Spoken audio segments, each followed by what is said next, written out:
किसी दौर च मावां आंदियां हुंदियां हन कि धीआं तरेका हुंदियां ने, वधदियां जांदियां ने, पता ही नहीं लगदा। मैं अपनी कुड़ी दे नाल हुन्नी आ, मैं हर दिन वेखनी आ, हर दिन वड्डी होण लई। खैर दी 9 महीनों दी हो गई। असीं पहाड़ां च आने आ ना,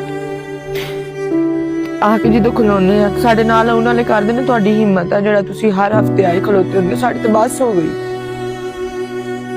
उन्होंने ये नहीं पता लगता असीं अपनी बच्ची घर कर रहे हैं, उन्होंने पालन कर रहे हैं। फिर तुसीं जो लै जांदे हो वड्डे करके, अगले घर टुर जांदियां ने।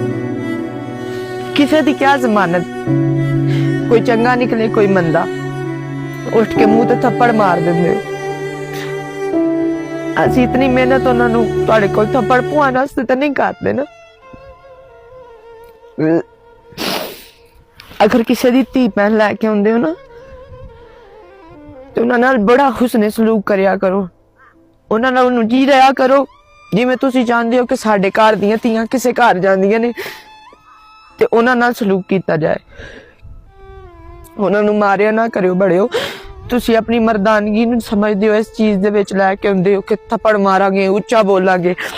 उन्हां धीआं नूं जिन्हां दे नाल उन्हां दे प्यो ने, उन्हां दी मां ने कदे उच्चा बोलिया ही नहीं हुंदा, चुप करके सही हुंदियां ने कि पिछे पेके दसांगे ते मां प्यो परेशान हुंदे ने, ते इत्थों लड़ के जावांगे ते या मुंह बना के जावांगे ते ते फटाफट हक रख देना, तेनू घरों फारग कर देंगे, तलाक दे देंगे।